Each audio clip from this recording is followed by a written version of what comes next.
vamos a ir allí a la Biblia, al Evangelio de Mateo. Vamos a estar allí en esta primera parte o de manera introductoria.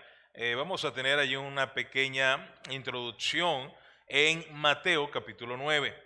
Mateo capítulo 9, tenemos aquí aproximadamente, según se cree, Mateo capítulo 9, encontramos el ministerio público del Señor Jesucristo.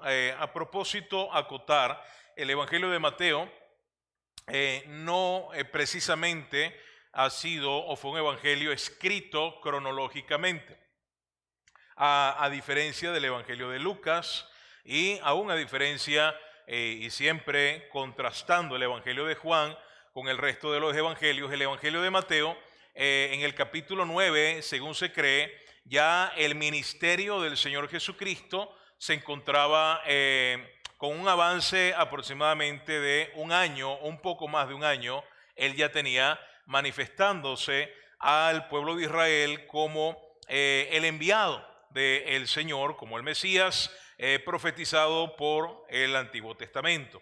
Acá en el capítulo 9, Jesús está cumpliendo con la tarea y la misión de expandir el reino, el mensaje y el evangelio del reino de Dios por todo el territorio de Israel. Y dice allí, mis queridos hermanos, el versículo 35 que vamos a estar leyendo en estos minutos, Mateo 9, versículo 35, dice así la palabra del Señor. Recorría Jesús todas las ciudades y aldeas, enseñando en la sinagoga de ellos, de los judíos, en la sinagoga de ellos, y predicando el evangelio del reino y sanando toda enfermedad y toda dolencia en el pueblo. Y al ver las multitudes, tuvo compasión de ellas, porque estaban desamparadas y dispersas como ovejas que no tenían pastor o que no tienen pastor. Entonces dijo a sus discípulos: a la verdad, la mies es mucha, mas los obreros pocos. Rogad pues al Señor de la mies que envíe obreros a su mies. Vamos a orar. Buen Señor, gracias, Padre, una vez más por tu palabra que es excelsa, que es preciosa, que es perfecta. Gracias, Señor, porque aunque no somos dignos de ni siquiera ser llamados tus hijos, gracias por tu misericordia y tu gracia que nos ha alcanzado por medio de Jesucristo. Gracias por ese precioso evangelio que un día llegó a nuestros oídos y fue anclado en nuestros corazones por la obra de tu Santo Espíritu, y pudimos conocerte no solo como Salvador, como Señor, como Redentor de nuestras almas. Yo te ruego que seas tú en estos minutos animándonos, edificándonos, también confrontándonos, Señor, retándonos y avivándonos para hacer más por ti, más por tu obra y más por las misiones y más por el mundo. Gracias, Padre, por mis hermanos que están presentes. Ruego, Señor, por ellos, sus vidas, cada familia representada, aún desde el más pequeño al más grande que estamos acá. Seas tú guiándonos, iluminándonos y dándonos entendimiento de estas verdades preciosas que estaremos meditando en estos minutos. En nombre de Jesús, gracias te doy. Amén y amén. Tenemos acá, hermano, como les decía, como venía diciendo, el Señor no solamente recorriendo las regiones vecinas. Quiero simplemente tomar algunas palabras claves que vemos acá, del versículo 35 al versículo 38. Por ejemplo, dice: recorría Jesús todas las ciudades y aldeas. El Señor tenía una carga, y nos deja ver los evangelios claramente la carga que tenía el Señor por cada pueblo, por cada aldea de Israel en ese momento, a nivel, podríamos decir, a pequeña escala, pero a la misma vez el Señor está interesado por cada lengua, por cada tribu y por cada nación. Aquí encontramos una totalidad. El Señor aquí a toda ciudad y a toda aldea tenía un plan para alcanzarle. Y aquí podemos aprender algo, mi querido hermano. Nosotros como iglesia, nosotros como creyentes de este tiempo, podríamos decir, contemporáneo de la iglesia, debemos tener un plan, mi querido hermano, para poder alcanzar a todo el mundo, pero no solamente a todo el mundo, sino también a las regiones vecinas y a las regiones lejanas, y todo a la misma vez. Una vez alguien comentaba y decía, bueno, la obra misionera, las misiones se hacen más allá de nuestras fronteras. Pero realmente, mi querido hermano, misiones comienza con la puerta, ¿sí? De la puerta hacia afuera comienza el campo misionero. Las misiones comienzan en la calle de al frente, en el barrio vecino, en la comunidad más cercana. Allí comienzan misiones, pero también en los lugares más lejanos. El mensaje de esta noche que quisiera compartir con ustedes es el llamado a las misiones. Y mire lo que dice el versículo 38. El Señor previamente nos dice que la mies, que el campo, que la cosecha es mucha. ¿Quién podrá cosechar? ¿Quién podrá entrar en las labores del campo para cegar el campo que ya está blanco para la siega? ¿Quién? ¿Quién irá? Y el Señor nos habla de una triste realidad en aquel tiempo y una triste realidad en este tiempo presente. La mies es mucha, mas los obreros son, ¿qué, hermano? Pocos. Es triste que la realidad sea que aún en el presente los obreros sigan siendo pocos. Solamente pensar que usted y yo somos el resultado de la obra misionera, nos debe eso ayudar a creer y a estar convencidos que también somos deudores de la obra misionera, de las misiones. Mi querido hermano, la mies sigue siendo mucha, los campos están blancos, pero el Señor está haciendo un llamado. Dice allí, rogar y enviar. Hay dos palabras aquí que también quiero resaltar, versículo 38. Rogad pues al Señor de la mies que envíe obreros a su mies. Estos dos verbos parecieran ser en una adición, en una sumatoria, parecieran ser la solución al problema de los pocos obreros. Rogar y enviar. Pero no se puede enviar a aquellos que no están disponibles. ¿Amén o no? No se puede enviar a aquellos que no están dispuestos. No se puede enviar a aquellos que no dan un paso al frente. Pero, pastor, ¿de dónde van a salir esos obreros? Pues van a salir de la iglesia, pues van a salir de entre nosotros. Pero para que podamos dar un paso al frente, para que podamos estar disponibles y dispuestos, hay que rogar. Pareciera que la iglesia de hoy, no estamos rogando al Señor, al dueño de la mies, como debiésemos rogar. Hermano, esta introducción es para examinar nuestro compromiso con las misiones. Algo usted y yo hemos dejado de hacer o hemos disminuido nuestro esfuerzo o nuestro compromiso. Ya sea el del rogar, ya sea el de presentarnos a Dios, ya sea el de comprometernos con Dios. Pero lo que sí es cierto es que la necesidad del campo está allí. La necesidad sigue allí. La necesidad de obreros, pero la necesidad de un campo que está esperando obreros para que le cosechen. Hay un llamado a las misiones. Quiero que vea allí también en Mateo capítulo 28 para entrar en materia. En Mateo capítulo 28, el llamado a las misiones, quisiera compartir con ustedes algunos aspectos, algunos flancos que podemos ver en la Biblia y que el Señor nos muestra y nos regala acerca del llamado que Dios hace a las misiones.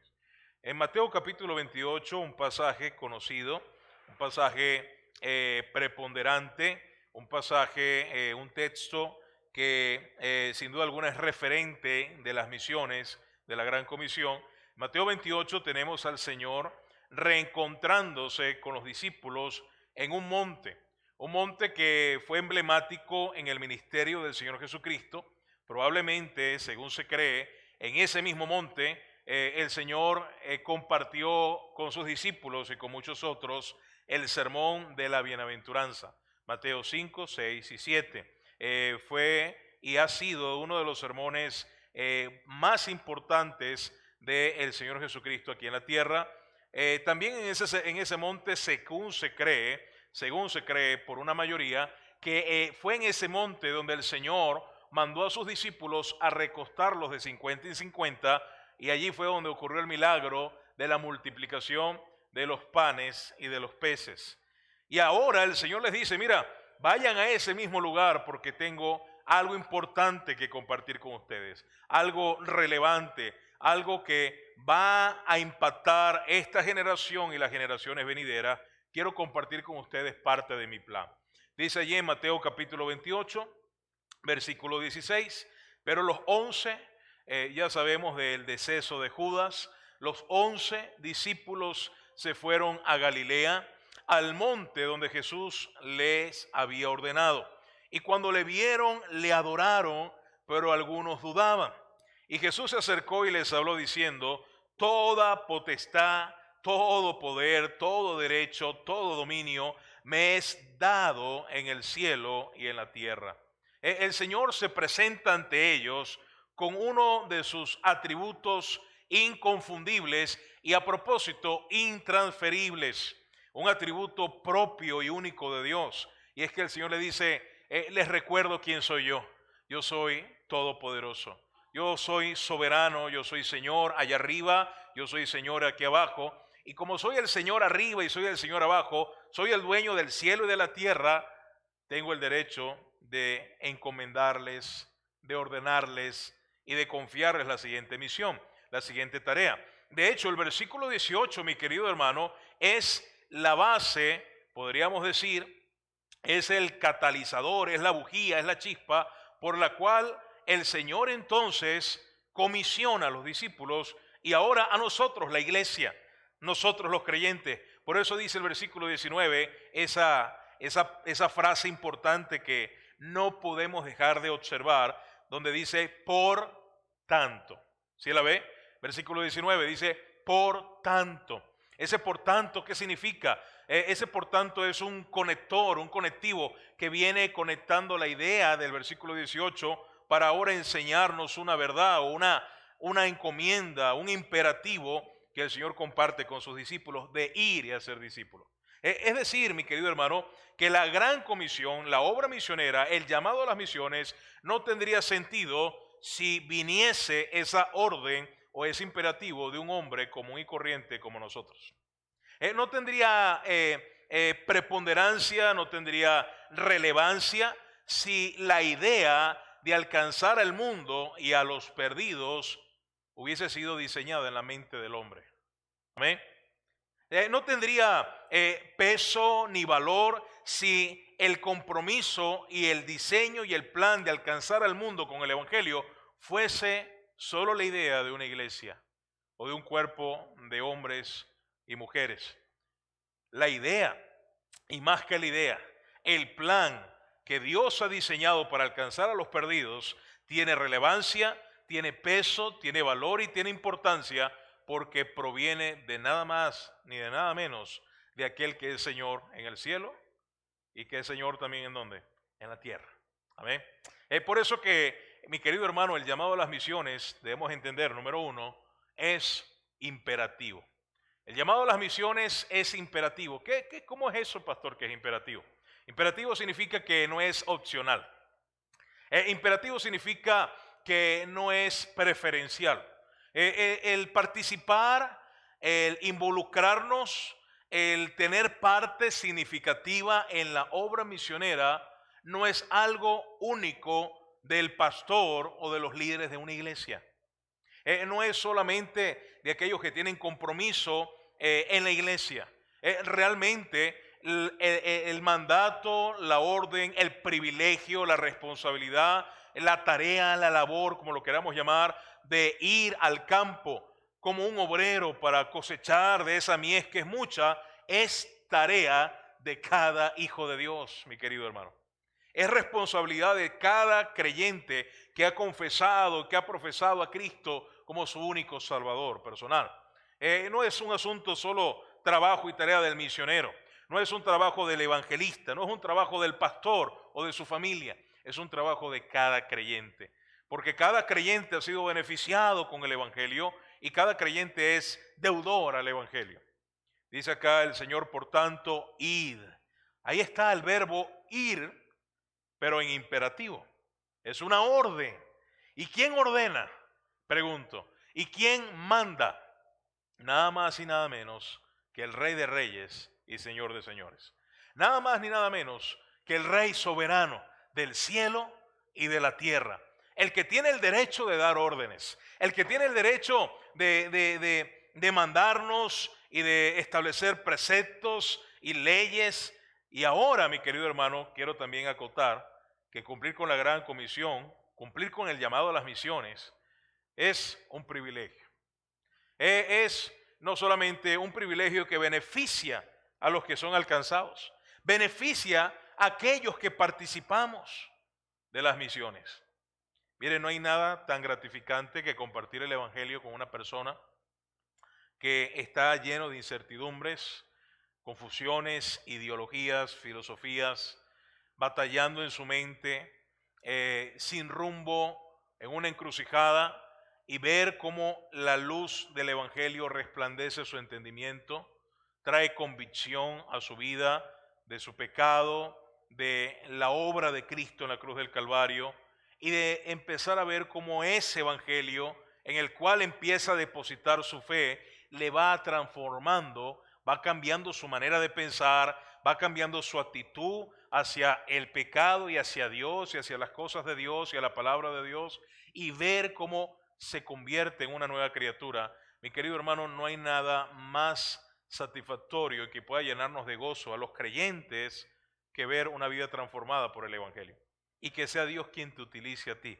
como un instrumento, como un canal para no solo llevar el evangelio, sino ser parte de las misiones. El llamado a las misiones es imperativo, mi querido hermano, no es opcional. Pastor, pero ¿cómo puedo participar de las misiones? Pues comienza en tu área local. Comprométete. La iglesia, cada iglesia tiene un diseño, tiene un orden, tiene un plan para alcanzar a su comunidad, tiene un plan para alcanzar a su región, a su zona y a la misma vez al mundo entero. Y de seguro que aquí lo hay, ¿sí? Sé parte, busca la manera. Alguien, mi querido hermano, se comprometió con el llamado a las misiones y el evangelio llegó a tu casa. El evangelio llegó a tus manos, a tus oídos. Si esa persona no se hubiese comprometido con el llamado a las misiones, muchos de nosotros no estuviera aquí. Amén o no. Alguien tuvo que pagar el precio. Alguien tuvo que comprometerse. Alguien creyó esto. Y usted y yo estamos acá esta noche. Ahora usted y yo tenemos que creerlo, pero más que creerlo, tenemos que vivirlo. Tiene que ser algo real y genuino en nuestra vida.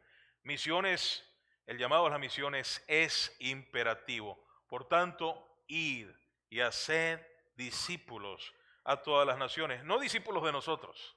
Amén. Esa es otra cosa, ¿verdad? Bueno, eso sería otro mensaje, ¿verdad? Pero son discípulos de Cristo que tenemos que hacer. Hoy en día, y aún desde hace mucho, ¿verdad? Y nuestra naturaleza humana, nuestra carne, siempre va a tener la inclinación y la tendencia, lamentablemente, muchas veces de usurpar, de intentar usurpar y de robarle la gloria a Dios. Y sabe, en nuestra carne nos podemos jactar cuando vemos a alguien en la iglesia que ha creído, que ha avanzado, que ha crecido y que está dando pasos y decimos, y sacamos el pecho, ¿verdad? Y decimos, ese es mi discípulo. ¿Amén o no? Lo hemos hecho. Pero realmente no, el Señor no nos ha mandado a ser discípulos nuestros, que no sean copias de nosotros, porque usted y yo somos, escúcheme, falibles. ¿Amén o no? Usted y yo somos falibles. Debemos, hermano, procurar que la gente que escuche el Evangelio, que crea el Evangelio, sean discípulos de ¿quién? Del Señor. Hermano, ahí está la garantía, ahí está la seguridad de que ellos van a seguir adelante y que la obra de Dios que fue comenzada, iniciada en ellos, va a perpetuarse, va a ser perfeccionada hasta el final, porque sean discípulos de Cristo. ¿Amén? El llamado a las misiones es imperativo, no es preferencial, no es opcional. Mi hermano, te animo, participa, involúcrate, ora, da a misiones, invierte en misiones, pero aún haz misiones. Pastor, ¿cómo hago misiones? Sé parte del equipo de evangelismo, el equipo que sale a la calle. Puedes hacer misiones en tu área local. No puedes hacer misiones físicamente en otra región del país o fuera del país.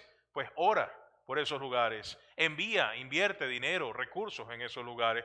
Hacer misiones a la misma vez aquí y allá. Número dos, quiero que me puedan acompañar al libro de misiones por excelencia en la Biblia, pues toda la Biblia habla de misiones, Pero el libro por excelencia en misiones en la Biblia es el libro de Hechos. Vamos a ir al libro de Hechos, capítulo 16. Hechos, capítulo 16. Hechos nos narra el avance, el despliegue, el alcance de la iglesia local, de la obra del Espíritu Santo a través de su iglesia, alcanzando al mundo conocido de entonces. Jerusalén, Antioquía, Éfeso y así otras regiones en aquel tiempo fueron impactadas con el Evangelio. Esa antorcha de las misiones, esa antorcha del Evangelio recorriendo diferentes regiones a lo largo de la historia de la iglesia, ahora esa antorcha ha llegado a nuestras manos. En Hechos capítulo 16 tenemos al apóstol Pablo, misionero por excelencia, predicador con denuedo del Evangelio, con un plan. ¿Cuál era el plan de Pablo? Pablo quería llenarlo todo del Evangelio, hermano. Pablo tenía una carga por los perdidos. Pablo y el grupo que le acompañaba deseaban que más personas fuesen alcanzadas con el Evangelio. En Corintios capítulo 9, versículo 22, él habla y anima a los corintios acerca de alcanzar y ganar a mayor número. El corazón de Pablo latía al ritmo de las almas perdidas porque el corazón de Pablo estaba cerca del corazón de Dios. Aquí tenemos en Hechos 16 a Pablo con la intención de ir a la región de Asia. Pablo tenía una gran carga por Asia. Pastor, ¿qué había en Asia en aquel entonces? La región de Asia, lo que es actualmente Turquía, se encontraban ciudades importantes, pero especialmente había una ciudad grande, influyente, la segunda ciudad más grande del Imperio Romano para aquel entonces, la ciudad de Éfeso. Curiosamente, el Señor no le permite llegar a Asia en su segundo viaje misionero. Veamos qué pasa. Versículo 6 dice allí: atravesando Frigia, recordemos que Pablo viene de su iglesia enviadora, viene de dar reportes, viene de ser de bendición en su iglesia enviadora un tiempo, entrenar obreros, capacitar gente, el entrenamiento continuo, y forma un nuevo equipo misionero y sale de Antioquía y ahora van a Asia.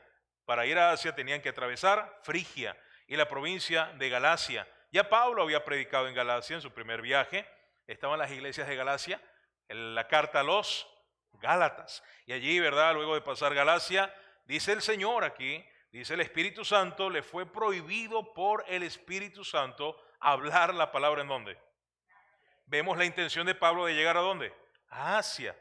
Pero el Señor no se lo permitió. Dijo, mira, en esta ocasión, no, en Asia todavía no. Pero Señor, ¿se imagina Pablo esas noches de oración, verdad? Su deseo, Señor, pero en Asia hay gente que muere y va al infierno. Pero todavía no. Seguro Pablo como hombre estaba consternado aún. Hemos leído, yo leo este pasaje y como hombre nos consternamos y pensamos, pero ¿por qué en Asia no? Si en Asia había gente. Dios tenía un mejor plan. Versículo 7, gloria al Señor por aquellos siervos, aquellos misioneros, aquellos siervos de Dios, hombres y mujeres que son sensibles a la voz de Dios, que son sensibles a la voz de la palabra de Dios, del Espíritu Santo, que se dejan guiar, que no son orgullosos, que no son soberbios, que no son altivos, sino que están sometidos y pueden ser manejados por el Señor. Dice el versículo 7, y cuando llegaron a Misia, ojo, no fueron a la misa, no, Misia, ¿verdad? Llegaron a Misia, intentaron, me gusta lo proactivo que era Pablo. Pablo no se frustró y se fue allí al rincón a llorar como Kiko, ¿verdad? O como el Chavo, ¿verdad? No, el Señor no me dejó ir a Asia. Pablo no fue malcriado, Pablo no fue caprichoso. Pablo dijo, bueno, si no es en Asia, este plan que ya yo traigo, pues vamos a intentar probar en otro lugar. Pablo es proactivo, Pablo es diligente. Vemos muchos atributos allí, muchas cualidades de carácter. Dice que intentaron ir ¿a dónde? A Bitinia. ¿Y qué ocurre? Pero el Espíritu Santo tampoco por ahí es, Pablito, le dice el Señor. Por ahí no es. Y Pablo, pero entonces, ¿por dónde? Un viaje misionero requiere inversión, recursos, costos. Imagínense moverse para allá con un grupo de gente y por ahí no es, cerrada la puerta, y ahora retornar para ir a otro lugar, por ahí tampoco es. Gasto tras gasto, inversión tras inversión. Lo que la iglesia de Antioquía les había dado como encomienda, como provisiones, como sustento, como dinero y todo lo que podían llevar para realizar su viaje, viáticos, estaban gastándose en ese vaivén. Dice allí que el Señor no se los permite. Versículo 8. Y pasando junto a Misia, descendieron ¿a dónde? Troas. Troas es un puerto de la región de Asia. En Troas, pues si es un puerto, ¿qué podemos encontrar en un puerto? ¿Qué tenemos enfrente del puerto? Pues agua, el mar. Y hay barcos allí, acallados, ¿verdad? Atracados allí. Hay barcos detenidos. Ese puerto era un puerto, un puerto bien transitado. Ese puerto se comunicaba y hacía mercadería. Muchas personas cruzaban ese mar, ese pedazo de mar, hacia las costas de al frente. Al frente quedaba Grecia, quedaba Acaya y quedaba también Macedonia. Dice el versículo 9. Allí en Troas pasaron la noche, no sabemos cuántas noches, ¿verdad? No vamos a inventar ni especular, pero dice, se le mostró a Pablo una ¿qué? Una visión, la visión. Y allí se le muestra a Pablo una visión de noche, y la visión es la siguiente. Un varón macedonio estaba en pie, rogándole. Mire, si usted tiene una gran necesidad, una emergencia, y usted se da cuenta que no puede resolver el problema, pero tiene a alguien o ve a alguien o conoce a alguien que le puede ayudar, y usted va a rogarle, ¿cómo le ruega? ¿Cómo hacemos un ruego a otra persona? ¿Cómo rogaríamos? ¿Cuál sería nuestra actitud? ¿Cuál sería nuestro tono de voz? ¿Cuál sería la intensidad, el volumen de voz? ¿Cuál sería todo nuestro ser involucrado para emitir un ruego? ¿Cómo sería? Pastor Félix, ¿será que me ayudas? No, ¿eso es un ruego? No, parece que no estoy muy urgido. Parece que no estoy tan necesitado, más bien parece que tengo algo de pena, ¿no? Y cohibido. El ruego, imagínese. Pablo vio esta visión, lo despertó, saltó de la cama. Pablo vio un hombre allí gritando, llorando tal vez, diciendo, por favor, Pablo, pasa por nosotros y ayúdanos. Y Pablo ve esa necesidad, ve esa urgencia y lo ve de parte del Señor. Y dice, allí inmediatamente, hermano, mire lo que dice la Biblia.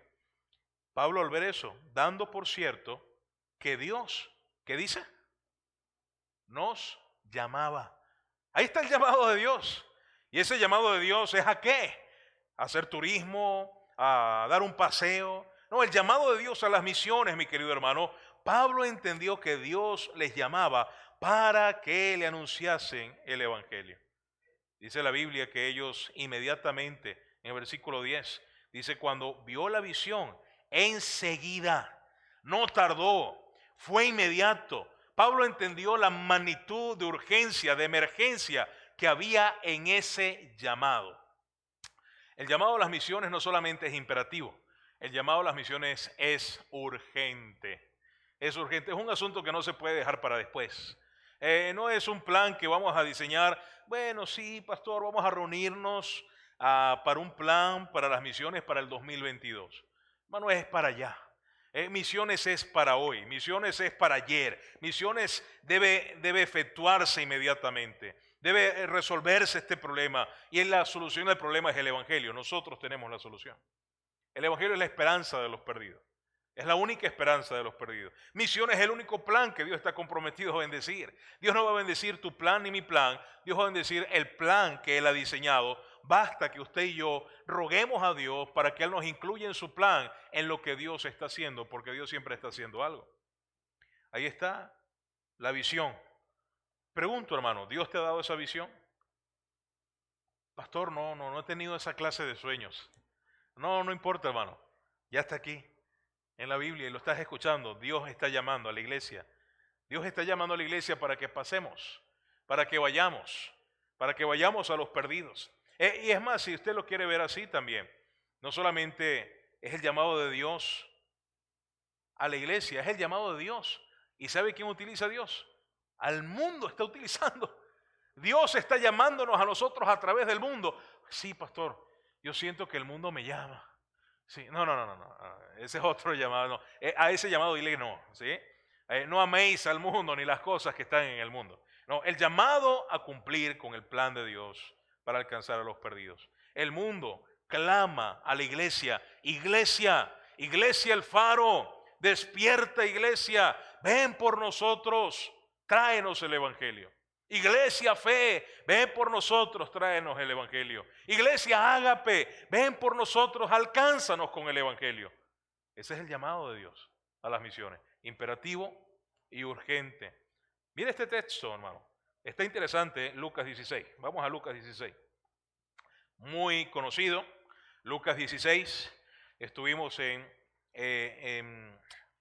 Mateo 9, Mateo 28 y acabamos de observar un poco allí Hechos 16. Ahora vamos a Lucas 16 para seguir entendiendo el llamado de Dios a las misiones. Dice en Lucas 16 esta historia acerca del rico y Lázaro. Por cierto, es una historia, no una parábola. No voy a explicar, no voy a entrar en detalle. Creo y sé que ya lo saben acerca de esta historia real, fidedigna, acerca de la muerte de estos dos hombres. Rico y Lázaro. Dice la Escritura que el rico muere, inmediatamente él se encuentra en la condenación, en las llamas del infierno, dice el versículo 23, y en el Hades, en el infierno, el rico alza sus ojos, alza su mirada, estando en tormentos, ve de lejos a Abraham allá en el paraíso, en el seno de Abraham, abajo estaba todo abajo, ¿verdad? Dividido, vio de lejos a Abraham y a Lázaro en su seno. Entonces él, el rico, sigue hablando del rico, acá es el protagonista de esta película de terror para él. Entonces él, dando voces, gritando, dijo: Padre Abraham, ten misericordia de mí y envía a Lázaro para que moje la punta de su dedo en agua y refresque mi lengua porque estoy atormentado en esta llama. Y allí Abraham le responde y le dice que no es posible. Lázaro no puede ser trasladado de ese lugar de descanso, de reposo donde se encontraba y pasar la cima, el abismo que los dividía, ni ellos de allá ni estos de acá para allá. Versículo 27, con cierta frustración, con cierta impotencia, el rico en el infierno le dice a Abraham lo siguiente. Entonces le dijo: te ruego, pues, Padre, que le envíes a la casa. Qué interesante, hermano. Hay unas palabras que desde los primeros textos que estamos leyendo, no sé si usted se está dando cuenta, están siendo referentes, están siendo enfáticas. Leímos en Mateo 9, ¿cuál es la solución para que haya más obreros en el campo, en la mies? Rogad y enviar. Acá el varón macedonio, en la visión que vio Pablo, estaba haciendo ¿qué? Rogando para que alguien les llevase el ¿qué? El evangelio. Y ahora, desde el infierno mismo, los habitantes del infierno ruegan a la iglesia: iglesia, ve y predica el evangelio. Ahí está Lázaro, rico. Yo creo que este no era solo la petición, no era solamente el deseo de un hombre en el infierno por sus familiares. Personalmente creo, hermano, que este es el deseo de todo habitante del infierno. El infierno, por un lado, está enojado y amargado en contra de Dios, pero por otro lado, saben que la única esperanza, antes no lo creían, pero ahora sí lo creen, que la única esperanza para el mundo es el evangelio. Y los habitantes del mismo infierno están rogando en este momento que la iglesia se mueva y vaya y predique el evangelio. No, pastor, yo no los escucho. Muchos de nosotros estamos dormidos y no necesariamente que vamos a escuchar los gritos del infierno, pero vemos acá, mi querido hermano, el clamor y el deseo del habitante del infierno, que para él ya no hay esperanza, que para él ya no hay salvación, pero que la esperanza está en el evangelio que tiene la iglesia y que debe compartir. Dice el versículo 28, porque tengo 5 hermanos.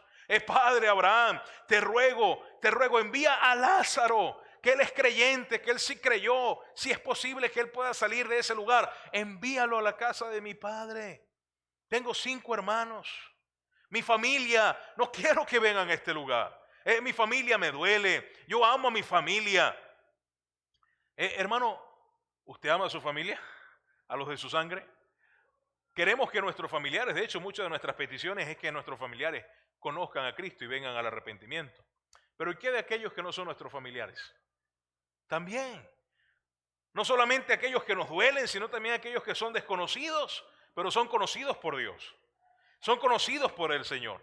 Hermano, el mismo infierno está haciendo un ruego. Mire, el llamado a las misiones es imperativo, es urgente, pero también es un ruego. No es cualquier cosa, es algo que realmente pesa y carga el corazón de Dios y debe cargar el corazón de la iglesia. Nosotros los creyentes debemos amar lo que Dios ama. ¿Amén o no? Y debemos aborrecer lo que Dios aborrece. ¿Amén o no? ¿Y qué es lo que Dios más ama, hermano? ¿Qué es lo que Dios más ama? Dios ama al perdido. No quiero la muerte del impío, sino que el impío sea salvo, se arrepienta. Dice allá en 1 de Timoteo, no vaya allá, dice que esto es bueno y agradable delante de Dios nuestro Salvador, el cual quiere, Él desea que todos los hombres sean salvos y vengan al ¿qué? Al conocimiento de la verdad. Pero ¿cómo los hombres van a conocer del Evangelio? Dice allá Pablo en Romanos, ¿cómo irán si no hay quien les ¿qué? Les predique. ¿Y cómo predicarán si no fueran ¿qué? El verbo otra vez, enviado. ¿Pero quién envía? Pues la iglesia. El Señor por medio de su iglesia. Aquí está el llamado a las misiones. Es un ruego. Es un ruego, hermano. El mundo ruega y aún desde el mismo infierno ese ruego sube. Y si la iglesia no lo escucha, es porque estamos tan entretenidos en nuestra vida. Estamos tan entretenidos en nuestros planes personales. Estamos tan ocupados en nuestros asuntos, en nuestros planes de vida, tal vez en nuestro trabajo, nuestra carrera, la familia, cancelar las deudas. Tal vez estamos tan sumergidos en eso que no podemos escuchar el clamor de los perdidos. No podemos escuchar el clamor de los macedonios diciendo pasen por nosotros. No podemos escuchar el clamor de los ricos y de los soberbios que están en el infierno, que aunque ya por ellos no se puede hacer nada, el infierno ruega a la iglesia, iglesia, despierta, muévete, ve a aquellos que todavía están respirando, ve a aquellos que todavía tienen vida, para que no vengan a este lugar de tormento. Misiones, el llamado a las misiones es imperativo. El llamado a las misiones es ¿qué, hermano? Número 2, es urgente, es un ruego. Por último, vamos a ir allí a un texto célebre también, Isaías, conocido. Isaías, no hay nada nuevo, hermano, debajo del cielo, ¿verdad? Isaías capítulo 6. Isaías capítulo 6, tenemos acá una situación interesante también. En este momento tenemos la muerte. El pueblo de Israel está experimentando un caos porque no murió cualquier persona. En este momento, en esta etapa de la historia de Israel, la muerte del rey Usías trajo conmoción. ¿Se imagina? Dios no quiera, ¿verdad? Que el día de mañana salen las noticias, en los primeros páginas, las noticias, los titulares, ha muerto el presidente Iván Duque. Bueno, muchos celebrarían, seguramente, ¿sí?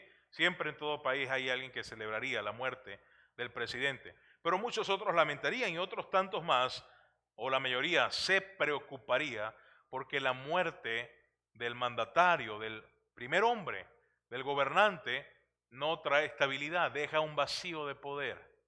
Hay una incertidumbre, hay un caos, hay la oportunidad de levantamientos, de revueltas, ¿cierto o no? Eso es natural en la sociedad humana. No era la excepción para Israel. Había un caos en Jerusalén, había incertidumbre en esos tiempos. Y un rey que además de eso era emblemático. Uno de esos reyes, de hecho el segundo rey, con un mandato prolongado. El rey Usías gobernó 52 años en Israel, o mejor dicho, en la tribu de Judá, 52 años, y su reinado en gran parte fue un buen reinado. Tal vez no terminó muy bien, pero fue un buen reinado. El hombre era amado por la gente, era respetado por su pueblo y muere. Vacío de poder en el trono de Israel, no hay nadie en que ocupe ese lugar.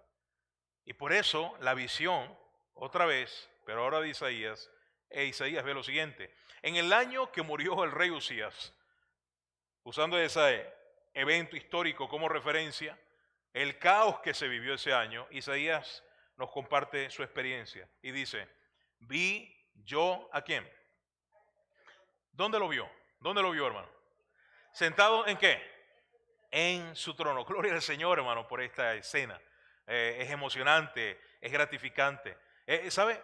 ¿Sabe qué está enseñándonos Isaías? ¿Sabe qué nos quiere decir el profeta? Aunque no haya rey que se siente en el trono de Israel, el Señor, el Rey de Reyes, sigue sentado ¿en dónde?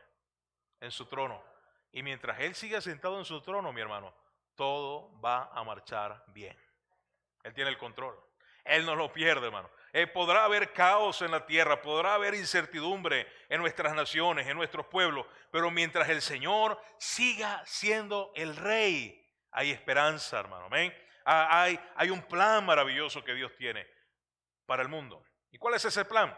Aquí el plan era para Israel, preponderantemente. Dice que Isaías ve ese trono, eso apaciguó, eso trajo confort, eso trajo calma, confianza al corazón de Isaías al ver al Señor siguiendo allí sentado en su trono. Dice un trono alto y sublime, y sus faldas llenaban el templo. Qué tremendo, hermano. Mire, son tantas cosas y el tiempo no nos alcanza.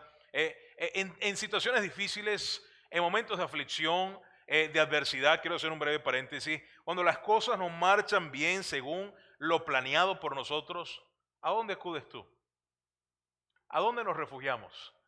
Mientras Israel, mientras en Judá, en Jerusalén, había alborotos, había lamentos, había incertidumbre, otros se preparaban tal vez para usurpar el poder o ocupar el poder.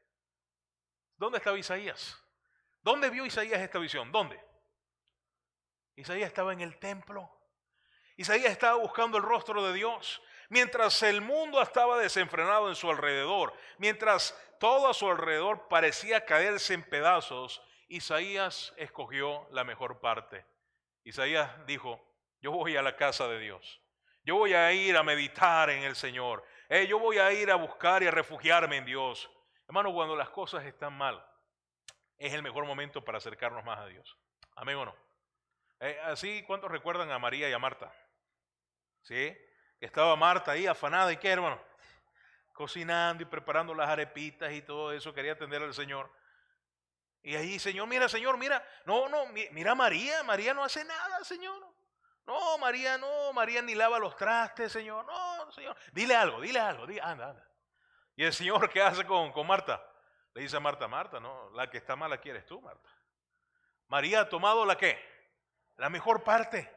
Así estaba Judá, así estaba Jerusalén, vuelto un desastre. Isaías había tomado ¿la qué?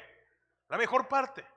Y por haber tomado la mejor parte, Isaías tuvo el privilegio de ver lo que no muchos pudieron ver. ¿Qué vio Isaías? Al Señor sentado. Hermano, a veces nos perdemos de las bendiciones de Dios porque estamos en el lugar equivocado. O porque no estamos donde deberíamos estar. ¿Amén o no? Isaías allí no solo ve al Señor, ocurre algo maravilloso en la vida de Isaías, en la vida personal y privada de Isaías. Isaías consagra su vida a Dios.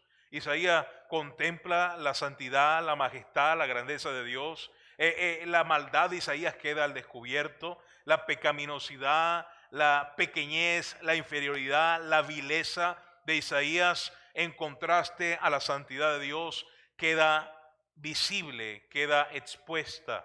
Isaías, dice el versículo 5, él comprende su humana debilidad y dice, ay de mí que soy ¿qué? Muerto. Mi querido hermano, mientras más nos acercamos al Señor, vamos a comprender que somos más indignos de servirle. Somos vasos de barro. A veces nos creemos que somos un vaso allí de porcelana, de cristal o de piedras preciosas, que todos los flashes, ¿verdad? Como ahorita, ¿verdad? Deben apuntar a nosotros, ¿verdad? No, hermano. Todas las luces deben apuntar ¿a quién, hermano? A Cristo. A Cristo en lo que hacemos, en lo que hablamos, en lo que decimos, en lo que planeamos, en lo que anhelamos, en lo que deseamos. Deben apuntar a Cristo. Isaías comprendió y dijo, no se trata de mí, se trata de Él.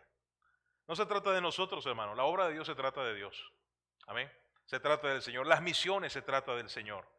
La gloria y la honra son para Dios. Amén. Pero el llamado a Dios, el llamado a las misiones es un llamado ¿qué? Imperativo, urgente, es un ruego, Pero aquí vamos a aprender una última cosa. Ay de mí que soy muerto. Porque siendo hombre inmundo de labios y habitando en medio de pueblo que tiene labios inmundos, han visto mis ojos ¿a quién? Al Rey. El Rey sigue en su trono. Jehová de los ejércitos. En ese mismo momento, dice el versículo 6, voló hacia mí uno de los serafines, de esos seres vivientes que alaban al Señor día y noche, teniendo en su mano un carbón encendido, allí tomado del mismo trono de Dios, de ese carbón encendido que purifica, que santifica. Y ocurre un evento simbólico, dice allí, tomado del altar con unas tenazas. Ni el mismo ángel se atrevía a tomarlo con sus manos, tuvo que usar unas tenazas y tocando con él sobre mi boca. Sobre mi boca. ¿Por qué el ángel toca con un carbón encendido la boca de Isaías? ¿Por qué no tocó su oreja?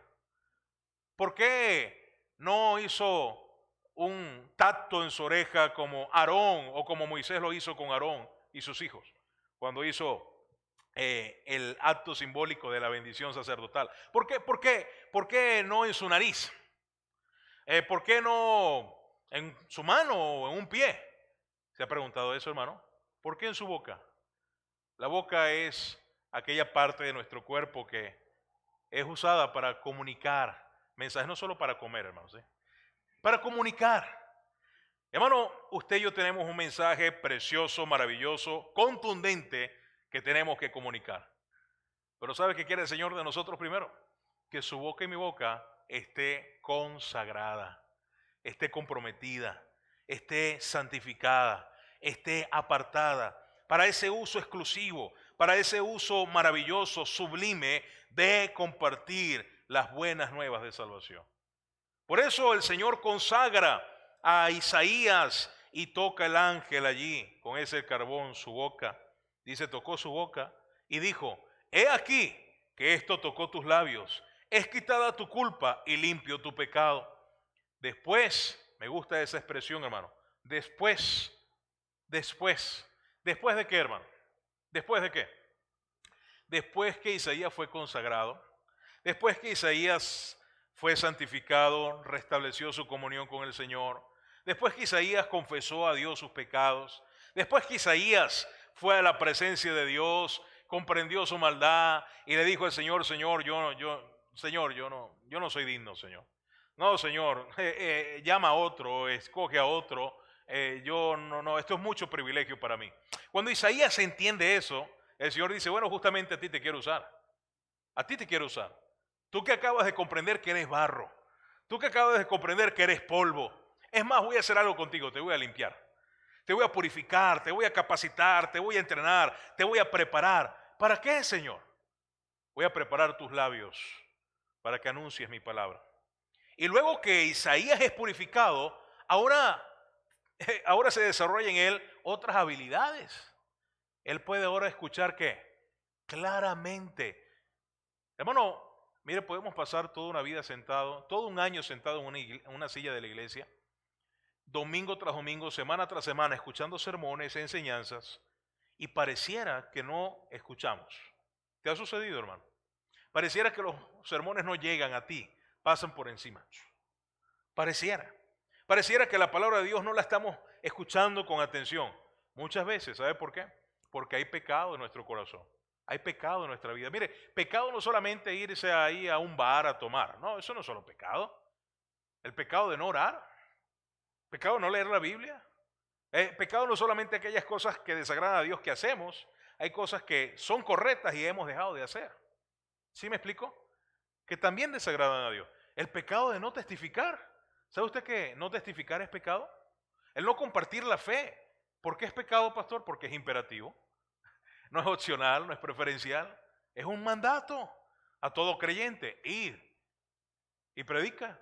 Ir y haz discípulo. Y ve, anuncia. Nosotros muchas veces tenemos pecados allí que sin saberlo, ignorando o no ignorándolo, no hemos abandonado, no nos hemos alejado de ellos y los tenemos allí encubierto. Eso impide que podamos escuchar a Dios claramente. Especialmente impide que podamos escuchar el llamado de Dios a las misiones. Después de toda esta consagración, del versículo 5, confesión, del versículo 6, una provisión para el pecado, versículo 7, una santificación, versículo 8, ahora Isaías puede escuchar. Ahora Isaías puede escuchar claramente la voz de Dios. Antes la escuchaba tenue, a la lejanía. Ahora la puede escuchar con potencia al Señor decir desde su trono: ¿a quién enviaré? ¿Y quién irá por nosotros? Y no solamente podía escuchar claramente, podía responder rápidamente, con disposición, con compromiso. ¿Por qué los cristianos hoy en día no nos comprometemos, no nos disponemos? ¿Y por qué más bien pasa tiempo allí como que vamos como sopesando, calculando, ¿será que me atrevo? ¿Será que no me atrevo? ¿Sabe por qué, mi hermano? Porque muchas veces hay más de nosotros todavía y poco de Cristo. Hay mucho de nosotros y poco de Cristo. Juan el Bautista dijo: es necesario que Él crezca, pero que yo mengüe. Y no estamos trabajando para nosotros menguar, ni estamos trabajando para que Cristo sea el que crezca. Allí, en el altar de Dios, allí en ese altar donde están los carbones encendidos, es donde hacemos que nosotros menguemos y que Cristo crezca. Allí en el quebrantamiento, en la confesión, en el arrepentimiento, Él nos da la capacidad de oírle claramente y de responder a su voluntad con prontitud de inmediato. Entonces respondí yo: heme aquí, envíalo a Él. Así hacemos muchas veces, ¿verdad? Sí, Señor, wow, qué mensaje, tu palabra me llegó, pero Señor, yo no puedo. Envíalo a Él. No, hermano, el Señor quiere escuchar de ti, de mí: envíame a mí. Enviar. ¿Enviar a dónde? ¿Para qué fue santificado los labios de Isaías? Para predicar, hermano, y después de Isaías 6 vemos a un hombre diferente. Hermano, Dios quiere usarte para grandes cosas. Dios quiere usarnos para grandes cosas. Pero no hemos entendido o no escuchamos claramente el llamado de Dios, porque hay cosas que tenemos que dejar. ¿Dejar dónde, pastor? Ahí en el altar del Señor. Acercarnos al trono de su gracia. Isaías buscó el trono de Dios, el rostro de Dios, y allí en ese trono de misericordia y gracia dejó todo aquello que era peso y pecado que lo asediaba. Y ahora él podía levantarse con ligereza. Ahora Isaías podía levantarse y no solamente oír a Dios claramente, sino también actuar con rapidez, con prontitud para hacer la voluntad de Dios y no más la suya. El llamado a las misiones, hermano, es un llamado que imperativo, no es preferencial, no es opcional, no es algo que tú y yo escogemos, es el deseo de Dios. El llamado a las misiones es urgente, es ya, es ahora. No es para dejarlo para el año que viene. No es un proyecto de aquí a un año, es un proyecto de la hora, del presente. Es una emergencia. El llamado a las misiones es una rogativa, es un ruego. Un ruego, un clamor de los perdidos, un ruego y clamor aún del mismo infierno hacia la iglesia. Iglesia, va. Iglesia, muévete, lleva el mensaje. Pero el llamado a las misiones también, no solamente es, vamos a repasar para terminar, es que, hermano, imperativo, urgente, es un ruego y por último, hermano, el llamado a las misiones es del Señor, viene del cielo, ¿sí? El llamado a las misiones, hermano, es un llamado que emana y que sale del mismo trono de Dios, ¿sí? Ese llamado a las misiones es un encargo, es una encomienda. Dios nos ha encargado algo especial. Quiero que termine con esta idea. Cuando Dios nos encarga algo importante, cuando alguien nos encarga algo, aquel que nos los encarga un día nos va a pedir ¿qué? Cuenta. Un día va a haber una rendición de cuentas de esto, de las misiones, de cuál fue nuestra participación, de cuál fue nuestro nivel de compromiso, de cuál fue nuestra presencia, nuestra inversión. Vamos a rendir cuenta. Hermano, ¿no te da temor rendir cuenta? A mí me da temor, hermano. Si el Señor viene hoy rendiríamos cuentas. Y por una de las cosas que rendiríamos cuentas es por el llamado a las misiones. ¿Y cuál fue nuestro papel? Porque es un encargo. Y ese encargo hay que presentarlo. Y esa administración, esa mayordomía, Un día la vamos a presentar delante de ¿quién? Del Señor de la mies. Del Señor de la mies. Amén. Amén. Que esta generación sea una generación que podamos impactar y alcanzar a los nuestros. Amén, hermano. Vamos a orar. Vamos a cerrar nuestros ojos. Si Dios habló su vida de manera especial, tómese un tiempo para hablar con Dios. Tómese un tiempo para orar. Tómese un minuto para hablar con el Señor. No conozco su vida, no le conozco, pero tal vez haya alguien esta noche en este lugar que puede ser ese macedonio que dice, ¿y quién? ¿Y quién vendrá por mí? ¿Y quién me traerá ese mensaje de esperanza? ¿Y quién me traerá ese mensaje de salvación? Tal vez esa es tu condición. Pues el mensaje de salvación es que Cristo no solamente ha demostrado su amor en la cruz del Calvario, derramando su sangre preciosa, pagando por tus pecados, tu culpa, tus delitos en aquella cruz, ocupando tu lugar, sino que al tercer día resucitó y venció a la muerte, para que el día de hoy, por medio de tu fe en Jesucristo, tengas la oportunidad de ser perdonado y de experimentar la vida que Él da, vida eterna, una eterna comunión con el Señor, una relación con Cristo, caminar con el Señor. Solamente es posible si tú hoy te humillas a Dios, te arrepientes y pones tu confianza en Él como tu único Salvador. Pastor, esa es mi condición. ¿Podrá haber alguien acá que pueda decir, yo soy ese macedonio que ruega para recibir ese mensaje? Pues allí en tu lugar, pídele al Señor que cambie tu corazón, que cambie tu vida. Humíllate ante Él, pídele perdón creyendo en tu corazón. Y Él promete salvar a aquellos que en Él creen. Si tú eres ese macedonio, si esa es tu condición, al final del servicio acércate al pastor Félix, al pastor Aarón o cualquier hermano, y aún su servidor está a su disposición para poder ayudarle en cualquier duda o pregunta que usted tenga. Si usted es creyente, mi querido hermano, involúcrate pronto, ya, en el llamado a las misiones. Dios te está llamando a que participes en la obra misionera. Buen Dios, gracias te doy, Padre, por este tiempo de estudio de tu palabra, de meditación, también de este precioso mensaje, el mensaje central de tu palabra, la razón de nuestra existencia, alcanzar al mundo con tu evangelio. Danos un corazón por los perdidos, danos un corazón por el mundo. Ayúdanos, Señor, a poder ser eficaces en el cumplimiento de este llamado. En nombre de Jesús, dejamos estas cosas en tus manos. Amén y amén.